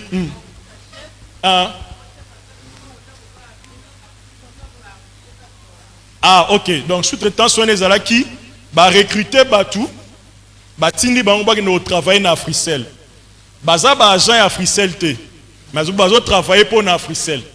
Africell a fouti boîte wana récupéré par naye, yé pas fouti batouana. Amen. Sous-traitance, et là qui que ba partenaire ba yokani ba salelo komoko ensemble. Pour quelle raison? Moko des partenaires soit a yebi ko sala eloko wana te, soit a lingi ko sala eloko wana te. N'était surtout se comprendre. N'a pas cet exemple. Nandaku to zo rappel ba bonne, n'est-ce pas? Point ni to zo ba bonne. Ba maman mususu ba zo ba bonne parce que yemoko ayebine olamba te, ayebine mutala te. Ba mususu ba zo ba bonne parce que alingaka nango te. Ou bien parce qu'azana tenté. Est-ce que tu sais comprendre? C'est-à-dire boyokani na mutu asala eloko oyo soit yo yebi osala te to po lingi osala te. Yango ne ba benga ngo sous-traitance. Pour nani olingo sala ngo te, peut-être ceux qui osali yango osala ngo bien lokola yete, to pe osala ngo osala cher. Yeso asali yango osala ngo bien, to pe osala ngo osala moins cher. Olenga na recruter ba agent, alors nako zwa ba agent ya batu mususu. Na ofutaka ka salaire. Mais makambo ya ba décompte, makambo ya ba santé, makambo ya ba nini, wana etalinga te. Bango ba s'occuper nango. Yango ba sala mingi ba sous-traitance ya ba agent. Mais sous-traitance le biga pona ba agent te. Boko sa sous-traitance ya makambo ebele. Na pesa exemple ya ba to couture. Ngana tongi na memi pa muninga mususu asali broderie. C'est de la sous-traitance. Client a moninga ranga, mais par contre, na mbongo client a fouti, nga pe na fouta ki mutasala broderie. Est-ce qu'on se comprend? Donc, partenariat, coopération, et ça bassin c'est belé. Et pour nous qui ça, tozana coopération et parrainage. Na reçu qui ça awa. Parce que ba matière m'sou ezali, mais vu le temps il faut que je m'arrête. Coopération et parrainage ezani. Tosangani moko parmi biso azana makoki koleka biso. De to bengi parrainage. Azo sala pour que ngai na avancer, mais yelo kazo gagner zanini, soit comme on nga ko avancer, soit alors le coup munaye. Amen. Donc, tozo ko encourager bananzambe pe bo sala ka ba parrainage. Yo yebi ko tonga. Atelier nous tambola bien, ndenge mama Thérèse ya lobikuna. Ba faire nous tambola bien. Okokozwa mutu moko pe o initié na makambu yozo sala. Bongo te. O te wana za concurrent nazo préparer. Bobo sanate mamnatso le makambu concurrence a. Concurrence c'est un avantage plus que na ba désavantage. Mais le moyen le belango ezate pote za mukuse. Donc voilà na mukuse message nangeza boy. Na ligne d'ailleurs na se tenir awa on a rappelé les principaux messages que je voudrais vous donner. Est-ce que vous pouvez l'entendre s'il vous plaît? Bah maman, on est ensemble, hein? Bossana nyoso na lobby jusque là, mais zonga nanda kuna message all. Ceux qui olingo sa le loko, ceux qui ont un objectif oyo monique le kyo na makasi, ozana tina ya roluka batu basungayo. Eza lisumute, au contraire eza onzamba tindi bisoto sala. Mais tant que vous avez kutana na batu, boyeba que bozana tina ya kocha nzambe na makambo bozo sala. Pour ceux qui m'ont quoi décevoir muninga, nzambe nda kofutango. Première des choses na lingito yeba yango wana. Ceux qui nzamba za kati na bino, c'est dans le nom de Jésus de se réunir, bozo coopérer, boyeba que ceux qui est simbité, oyo pour qui bosangana ki yende a refuta ba dommage oyo ozala causé. Amen. Et aussi na bakisi lisusu que biso bana nzambe poto sala makam na biso kende liboso tokotisa nzambe na kati. Kokotisa nzambe na kati lobi nini? Ke na oyo yozo tekela client. Pesa ye yango na onction ya molimo na nzambe. Amen. Zwaka tan osambelela ba produit na yo. Zwaka tan ope ocha maloba ba bénédiction likolo ya mikate ya mapa ya bilamba eloko nyonso oyo ozoteka ezala ba service ozala kokangaka suki ezala koswanyaka batu sala que nzambe au travers ya activité na yo apambola ba client na yo asepela kaka teke eza kitoko wana eza makambo mokili mais memela ye bénédiction oyo eza mpona vie na ye mobimba wana nde eza oyo nzambe azozela yo sala na kati ya mombongo na yo amen. Donc batu bazwa kaka produit na yo te mais bazwa pe bénédiction euti epai na yo parce que basombi produit na yo yango nde ezalaki message na lingi na résumé yango pour que nzambe apambola baactivité na biso yango nga mpe na pamboli bino na kombo na Yesu Kristu. Merci beaucoup.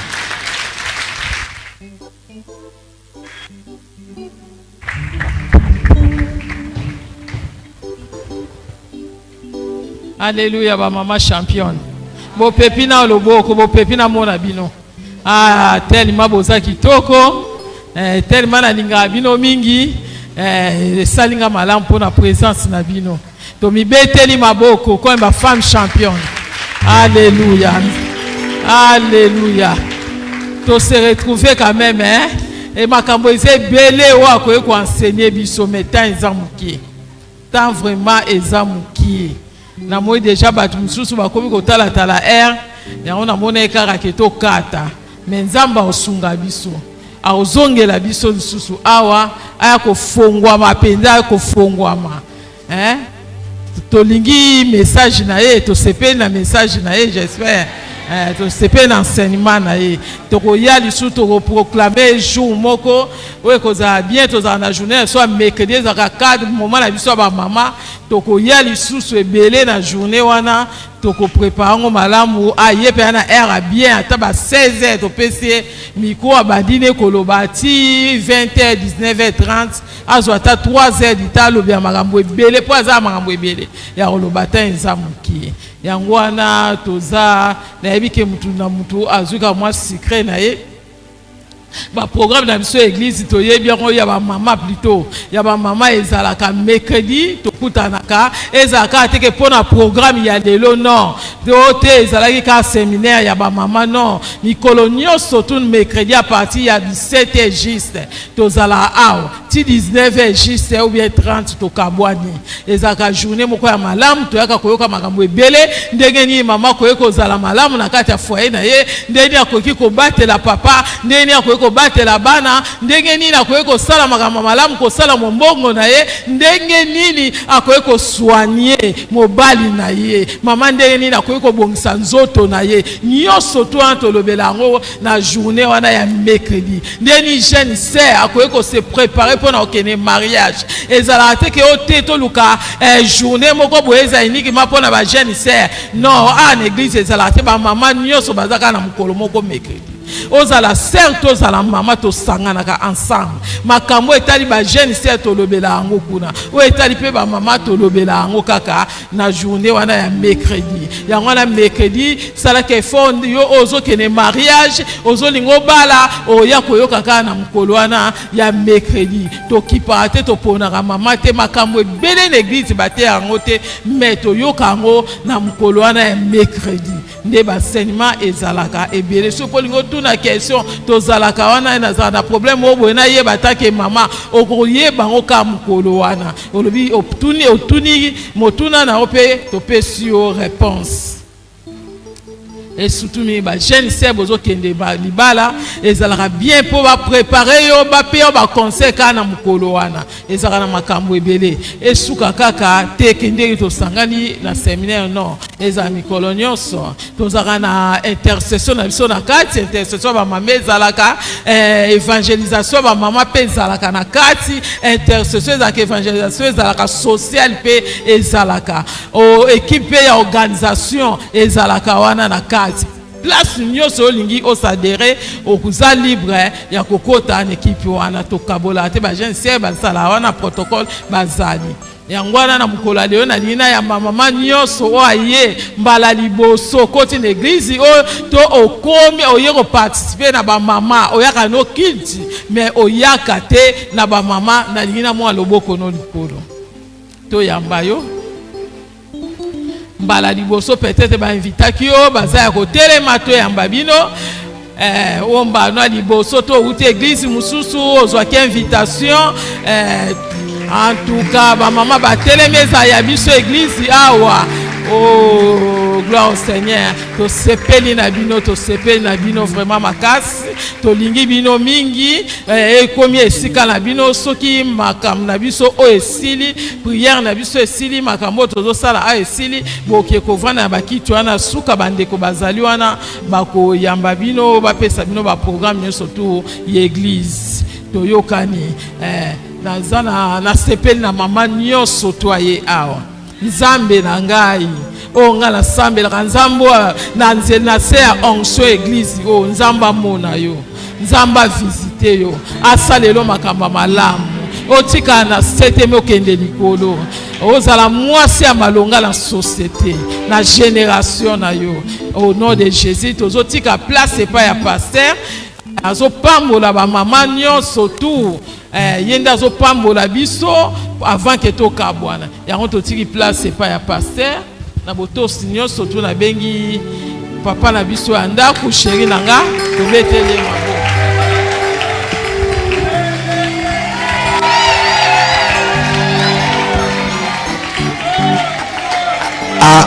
Amen. En tout cas, te féliciter bino na organisation bosali na programme na bino oyo. Ça a vraiment été une réussite. Manza ba pambola bino, bo continuer au sala ya minene, bo continuer au sala vraiment oyo, ya excellent. Au nom de Jésus. Amen. Na ligne juste na bénir bino. To kanga misneska tozali.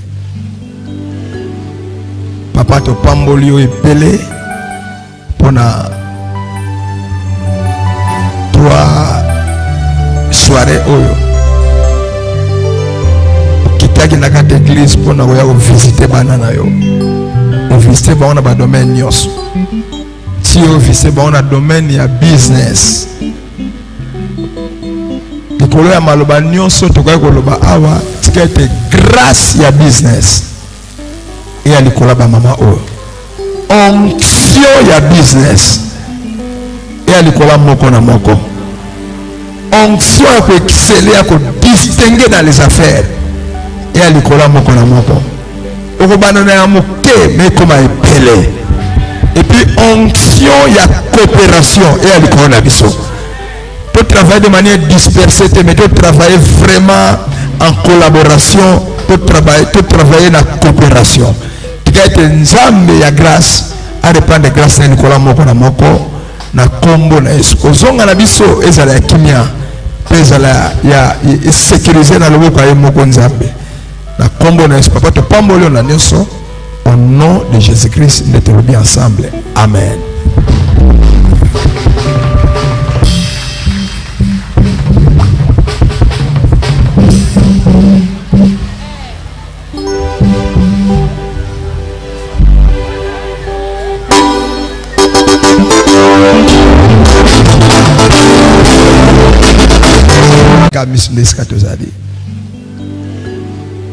Papa to pamboli o epele pona